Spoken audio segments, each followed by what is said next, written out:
Welcome to the World of Warcraft Insanity Challenge. We have to complete World of Warcraft in 18 different categories. That sounds insane. It is insane. All achievements, all customization, all pets, all titles, all race class spec combos to max level, all profession recipes, all archaeology, all unique items, max gold, all quests for Horde and Alliance, all world quests, all toys, all tabards, all reputation, all companions, all types of currencies, all hunter pets, and all mounts. The most important one. This guy right here, this absolute Chad of a hunter, this is the human hunter Griffin, and he is going to be our main character. He's going to be our first max level character. He's going to be our first human hunter at max level, and he is going to go through one of the darkest campaigns, one of the most dangerous campaigns, and my also personal favorite campaign in all of World of Warcraft. He is going to be leveling through Legion. But first, we've got to do a couple things before that. We have to clean up Exile's Reach and figure out what else we did collect there. Not necessarily that we needed to collect, but the items that dropped, like, you know, such as a random cosmetic that's a great item that's in an expansion that's not part of the completion of Exile's Reach. I hope that makes sense. And there is going to be quite a few of these videos leading up to our expansion lock series as well. So I hope you guys enjoy this video. This is a little bit different. It's not going to be a full completion, but it is going to be the journey to get to the point where we can join our expansion lock. Now, if you watch me live, then you already know where we're at. We're already about 7.5% done with the War Within expansion completely. A little bit less than that, but at the same time, it's really hard to get those numbers until I finish my completion documents. So be patient. We will get there. Let's jump in and see where Griffin started off and how he did during his first journey into the Broken Isles. Let's watch.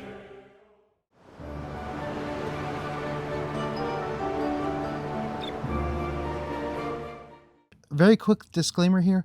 The VOD quality that I have to record through is not great. It won't be great until a few parts later into this challenge. And that's just because the way my computer is set up, I'm getting a new computer fairly soon, but the way that it is set up currently, it's something I just have to deal with right now. I could not stream and also record at the same time. It would literally crash my computer. My computer is 8 years old. It's on its last legs for recording. So thank you for your patience with that too.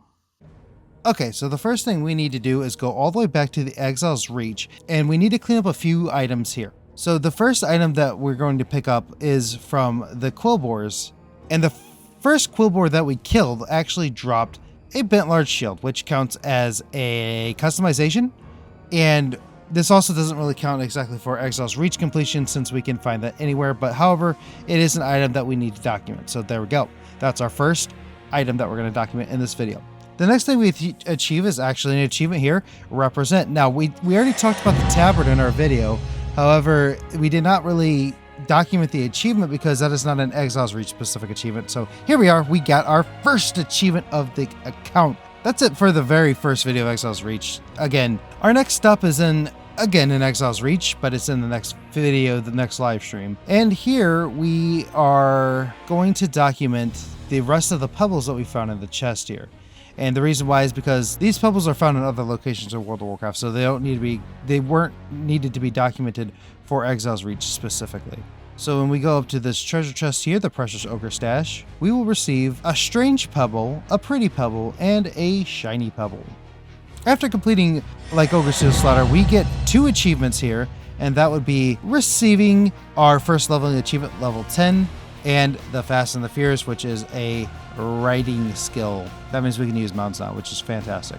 Okay, so that's really it for Exile's Reach. If you want to see the complete version of that, there is a whole video about it. That was one of my first comeback videos I made. That was my first completion video I made. So we're not going to do any more Exile's Reach here. That was it. Instead, we will be traveling to Stormwind, and we will actually be going to the trading post. We pick up our first quest outside of Exile's Reach, Tour the Trading Post. And when we go to the trading post, we check it out, and we actually receive our second, well, technically third, mount of the entire challenge, the Silver Moon Sweeper, a very cool trading post only mount. This was for the month of February. And we had a little bit of extra trader's tender, so we got the full belly rolling paw, which gains us our very first pet of the accountant challenge, and that gives us the achievement, Can I Keep Him? So there we go. That's pretty good progress. Our first pet, our third mount, and our second achievement of the account. Third achievement of the account, technically, because we also completed Exile's Reach.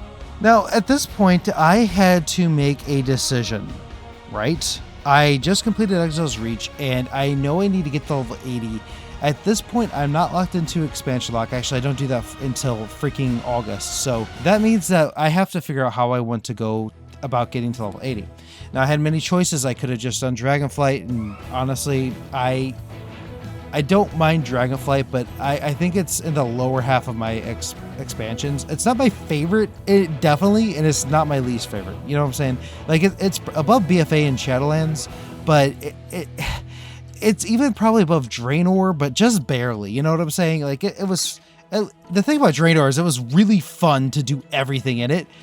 Dragonflight just bored me to tears. Honestly, I was so bored in Dragonflight. So I had to make a decision. And so I go over and I talk to Chromie, and when I'm talking to Chromie, I decide that I want to experience my favorite expansion of all time. I've actually kind of decided that I like that more than the Lich King.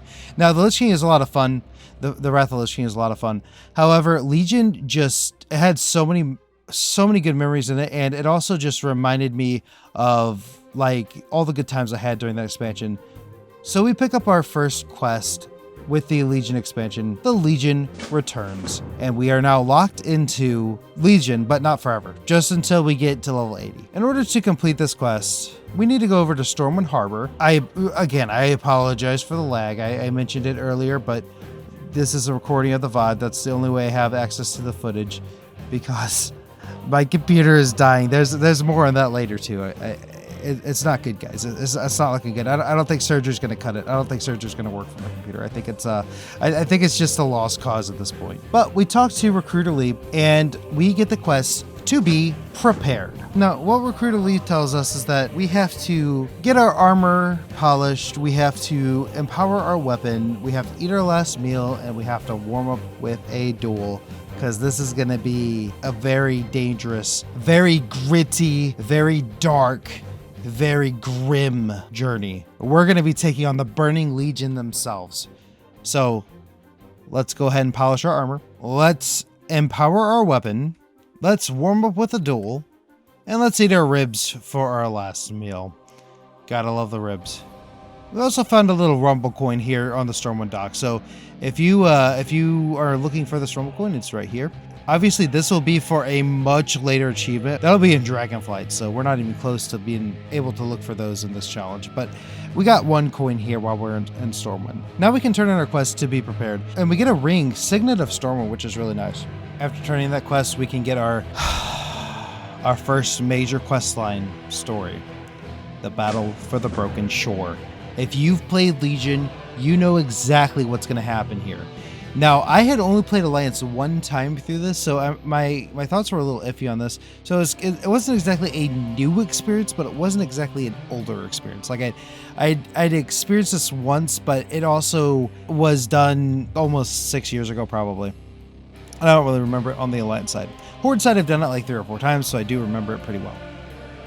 But this cutscene right here will bring us into a very grim, dark, and beautiful battle.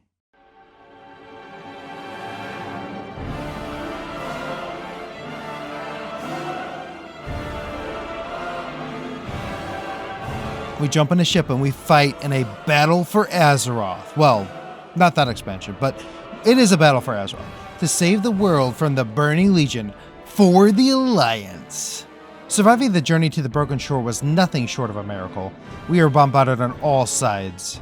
Honestly, it's little tiny cutscenes like that that make the Broken Shore one of the best scenarios in the entire game. We'll see plenty more as we go along. Let's storm this beach, Normandy style.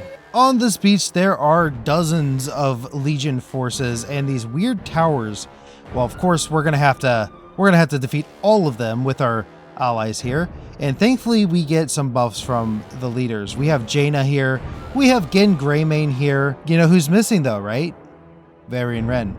Now, if you've watched the opening cutscene to the Legion expansion, the really cool, one of the better cutscenes in my opinion, you will know exactly where Varian is. He is already on the Broken Shore, and that is actually part of why we're here. we want to go save him. The first thing we need to do though is secure a beach, because obviously in any war, getting a beachfront is an incredible advantage. After defeating the hordes of the Burning Legion, we moved forward and headed inland to find Varian. Once we got to the top of this mountain, we could just see the scope of the danger that Varian is probably in. This is not good, guys. Look at this. There's literal teleporting ships coming in from various parts of the universe. How in the world are we going to defeat these guys, right? But we spot him. We spot our king. We spot Varian Wren. On our way to him, fell meteors rain down upon us, and we have to stop and destroy some portals once we meet up with Varian, because the demons are just pouring into this area. I mean, it is absolutely absurd how many demons there are here. Also, I'm not really that familiar with current Alliance lore. Is this the first time we've seen King Mechatork just absolutely go goblin mode? I mean, he's a beast in this scenario. Now, I don't like gnomes, okay? I think they're the worst race in WoW. No offense. I just don't like them very much. But King Mechatork here, you know what? He's pretty cool, okay? I'll give him a pass for this one. And also in later on in the Battle for Azeroth, he's probably one of actually the coolest characters in the entire game. So that's a whole other story. He's basically Iron Man there. But that's a whole nother story for a whole nother, I don't know, 10 years from now. After doing all of that craziness and saving Varian, we have to fight an entire city, the Black City. It looks like the demons are retreating here, but I don't know. I don't believe it. I think they're retreating for a certain reason. And now we have a very dire situation again. We thought Varian was in trouble. Varian's fine, but Tyrion, he's way up ahead for some reason. Not sure why, but it ain't looking good for him, guys. Now, for those of you who don't know, Tyrion Fordring is an absolute boss. One of the coolest characters in all of WoW. He is actually the reason the Lich King is dead. He is the only reason the Lich King is dead, and without him, we would all be zombies.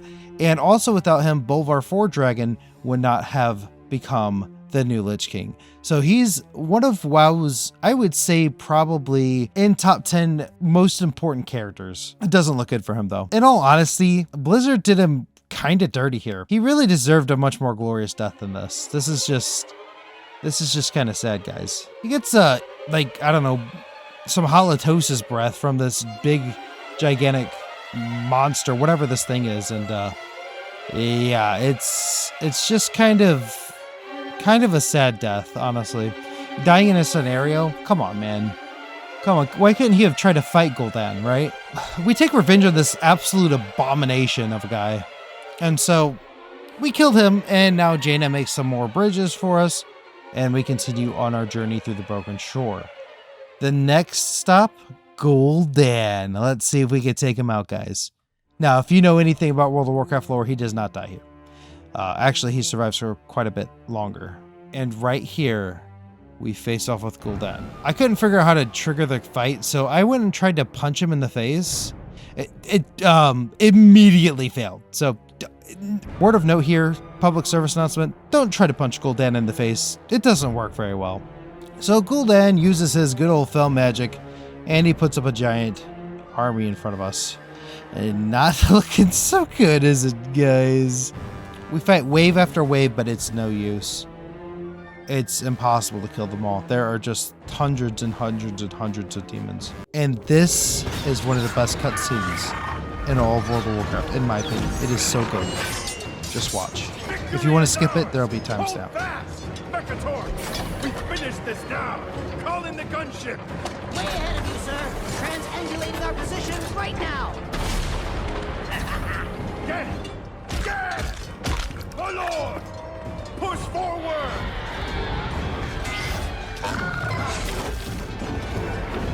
And get Windrunner's archers to clear the skies!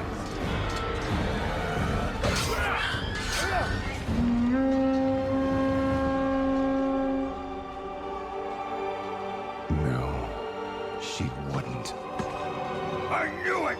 I knew we couldn't trust her!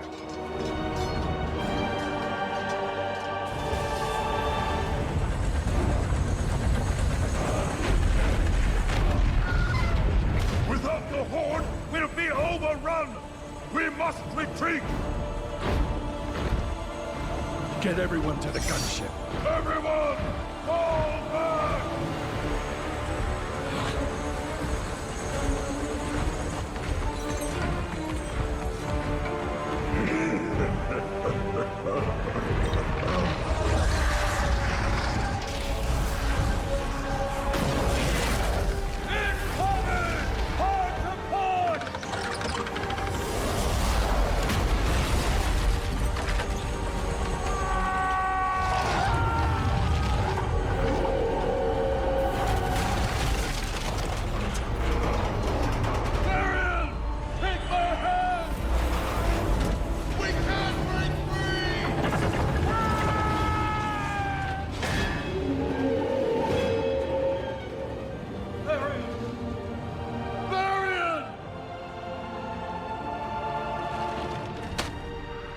Take this to my son.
You will be remembered as the king who sacrificed his life for nothing.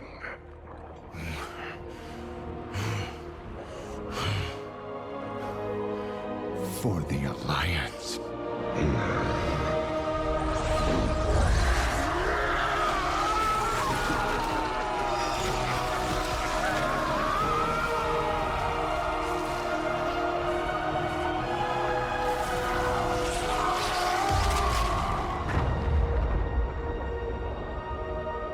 Varian, you will be very missed.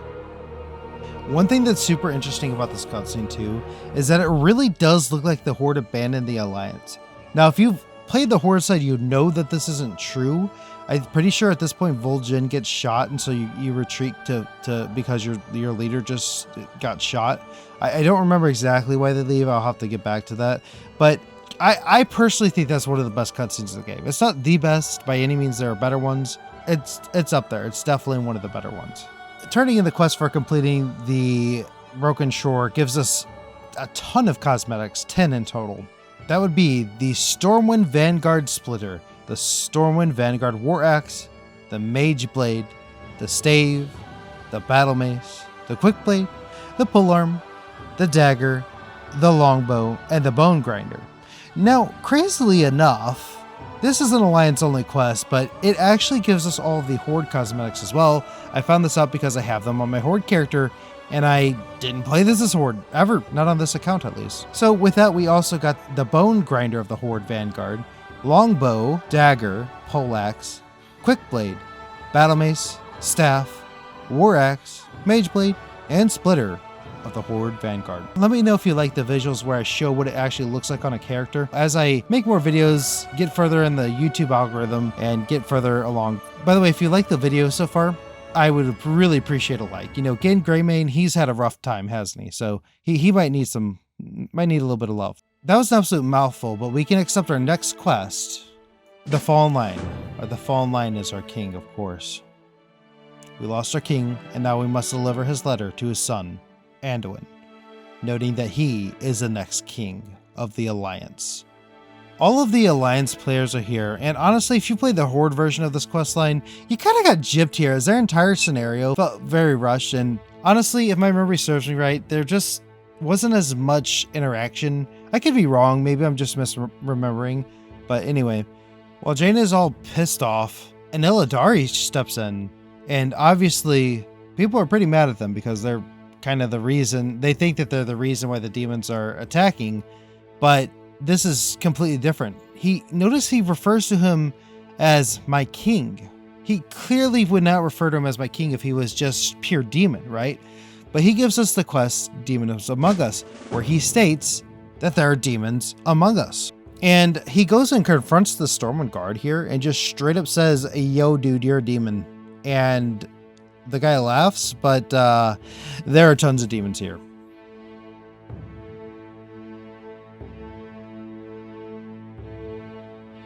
So we kill all of the demons around the area, and then we close this giant portal here, and we can turn that quest right back in. This quest allows us to see the Illidari as a trustworthy ally, which, you know, sure.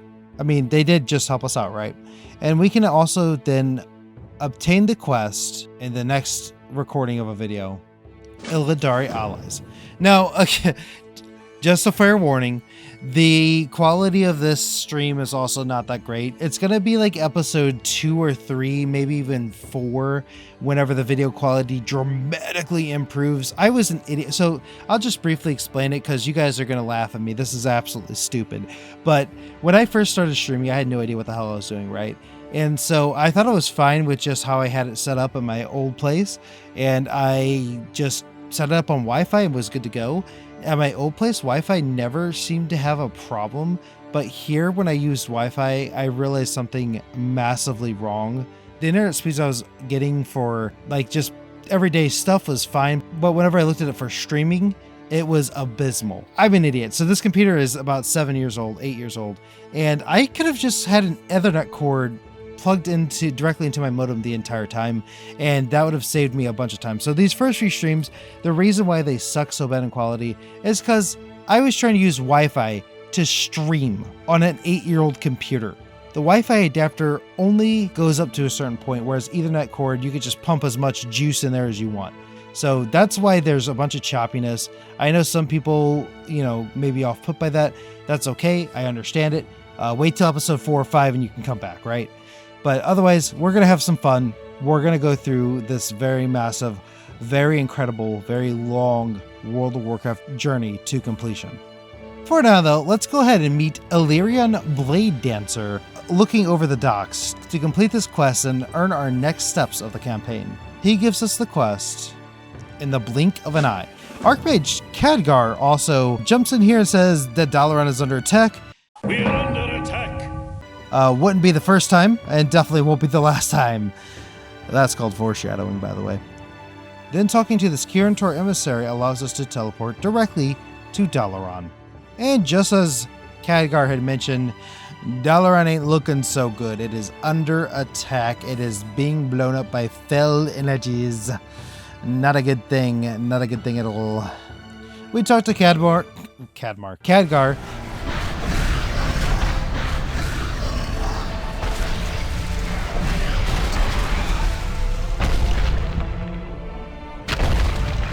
Citizens of Azeroth! Today is the day we turn the tide! Today is the day that we retake our world and send the Legion back to the hell that spawned them! Our path is clear!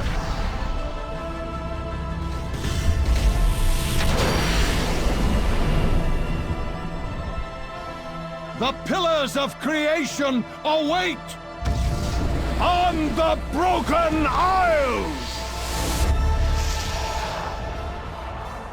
Once we complete the quest in the blink of an eye, we actually get our very first toy of the entire challenge, the Dalaran Hearthstone, one of the most useful toys as well, as it teleports us to Legion Dalaran. We also get Tome of the Trinkle Mine, but I will mention that later. I don't actually know if it's super important, but it'll be mentioned later when I catch up on some things that I missed in the Exile's Reach videos. I never documented them, so I just documented them later. It'll make sense when we get there, trust me.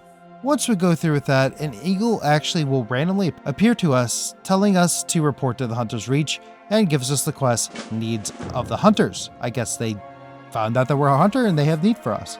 We head to the Hunter's Reach and we talk to Amariel Shade Warden. Yeah. And then we start the quest, The Hunter's Call. For those of you who have not played Legion before, Legion introduced this absolutely immaculate, incredible questing system specific for your class. Personally, I think this is one of the best things in all of World of Warcraft. And not just Legion, and not just the older expansions. I'm talking about in all of World of Warcraft. It is the only expansion that is really focused specifically on quest lore. And I am all for it. So we need to speak to the High Mountain, whatever her name is. And honestly, the other two people, I'll just show real quickly. And returning back to Amiro, we get Weapons of Legend, the next quest in the Hunter class call questline. We can choose our artifact weapon here, and of course we choose this. We choose the Beastmaster one, obviously. So we can turn to that quest in real quickly, and then she tells us to depart with Griff Wildheart from Krasus's Landing with the quest of Beastly Expedition. Turning in that quest actually gives us our next achievement, 50 quests completed. Not a very hard achievement, but it is still one to add to the book, so that's really good. Good for us, right? And the next quest we get from Griff is Stolen Thunder. This is the first of very many artifact weapon quests we will have to do. Obviously, there are a lot of classes that all have artifact weapons. I don't know how they go about the evoker stuff, because evokers weren't made during Legion, so I'm not really sure how they do that, but I'm sure they have some kind of workaround for it. I really want to figure that out, actually. We will at some point. When we land in Stormheim, we're met up with this really strange hunter. Her name, she's a Vicryl Prestage. I don't really know. Prestagia. And all she seems to care about is the weapon. And yeah, it's kind of strange. She's a bit of, it's a bit of an obvious character that's going to betray us. Like, that's really what they're going for here. And the spirits, they let us know that they are not happy that we're here. I mean, why would they be happy? I don't know. In order to get into the tomb, we have to kill them. The tomb is pretty cool. It's kind of like a little maze with a bunch of traps and stuff. Nothing crazy. I mean, if you were playing Legion as you're like linearly through after Mists of Pandaria and everything and Warlords of Draenor, Mists of Pandaria had a lot of Mogush and Vault stuff that was very similar to this kind of trap. So this is nothing new to World of Warcraft, but it is pretty fun. After navigating through the traps, we have to help Pertusia, whatever the heck her name is. And once we're in the tomb, which literally looks like something straight out of Skyrim, we have to look for Titanstrike, the Titan weapon. We find a little mechanome here too, which is kind of interesting. Memoron, of all people. Yes, the Memoron. The one where we got his mount after one attempt. You know, that Memoron. Well, I mean, you have to kill Yogg for the mount, but you know what I'm saying. We got his mount after one kill of Yogg-Saron. And he helped us find Titanstrike. Well, I mean, that's it, right? We just go pick up Titanstrike and... Oh, nope, we gotta fight this ghost. Okay, well, that's not too bad. Of course, you know, the typical Skyrim fashion. You go to pick up your tomb, you go to loot your tomb, and there's a giant ghost or Draugr or whatever. So, okay, so let's go ahead, and now we can pick up our... of course, Prestagia, Pertigia. Of course. Who could have seen this one coming, guys? Was this obvious? I think this is pretty obvious, but you know what? Here we are. Now we have to chase her down. We have to actually go to Memoron himself and talk to him. Now when I did this, I'd never done this before, getting these Titan weapons or artifact weapons, and this is such a nostalgia trip. It is so cool that Memoron, a character from many years prior to this expansion, becoming a part of the actual questline to get the artifact weapon. This is what I'm saying. Like, I really wish World of Warcraft would have done something to like kind of continue this class lore. It's so cool, or at least do another expansion where they focus on class lore. What a cool experience here. We turn on our quest Stolen Thunder and we actually obtain the quest The Creator's Workshop from Memoron himself. And now you can talk to him and he will become completely unhinged, which is totally just normal for Memoron. So once all that settles down, we get the quest Never Hunt Alone. We teleport up to the surface and we fly on Memoron's head, which is ironic because I actually own this mount. we fly up to Thorim, which is just another really cool character in World of Warcraft. I mean, if you know the lore of the Wrath of the Lich King, this is such a cool character here. And we're just in time because he is actually being attacked by Persuka Dukahuga. And while we are successful in defeating her, or at least Thorim is, because my god, he's a BA, there's a massive explosion, and unfortunately, little Hati's a country. Little Hati becomes very injured, and it's not looking good for her, or him, not sure which. But to save Hati, we can save him, we're given an option here. We have to bind our soul to his, and no, that doesn't mean tame, unfortunately, in this case, but we bind our spirit to hers, I guess, and channel it into Titanstrike, which adds it to our collection.